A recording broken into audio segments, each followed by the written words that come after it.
আজকে আমাকে অনেক কাঠ কাটতে হবে, নয়তো সংসারে খাবার জুটবে না।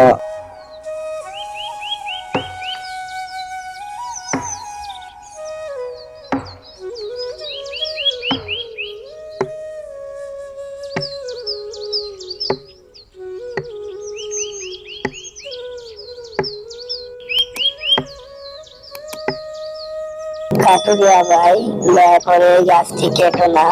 এটি আমাদেরকে ছায়া দেয়, আশ্রয় দেয়।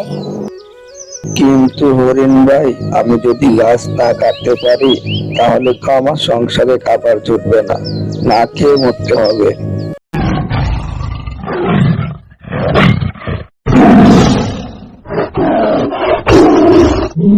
কে রে, আমার জঙ্গল থেকে গাছ কাটতে এসেছিস?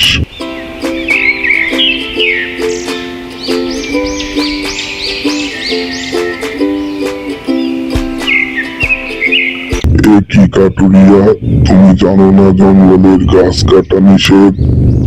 মহারাজ, আমি গরিব মানুষ, দয়া করে আমাকে ছেড়ে দিন। আমি যদি গাছ না কাটতে পারি তাহলে আমার সংসার চলবে কি করে, না খেয়ে মরতে হবে। ঠিক আছে, তোমাকে চাটতে পারি, তবে তোমাকে একটা প্রতিশ্রুতি দিতে হবে। কি প্রতিশ্রুতি মহারাজ? তুমি প্রতিদিন একটা করে গাছ কাটবে আর একটা করে গাছ রোপণ করবে। প্রকৃতি আমাদেরকে যা দেয় আমরা যদি তা ফিরিয়ে দিতে পারি তবে কখনোই বন ধ্বংস হবে না। মহারাজ, আপনি সত্যি অনেক জ্ঞানী।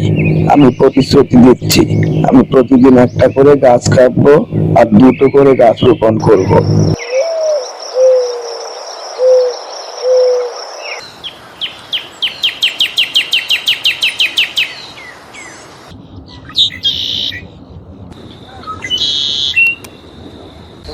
সত্যি কাঠুরিয়া ভাই, তুমি অনেক মহান। তুমি আবার নতুন করে এই বনে গাছ রোপণ করছো। আমার তো অনেক খুশি লাগছে, আমাদের বনে আবার নতুন করে গাছ রোপণ করা হচ্ছে।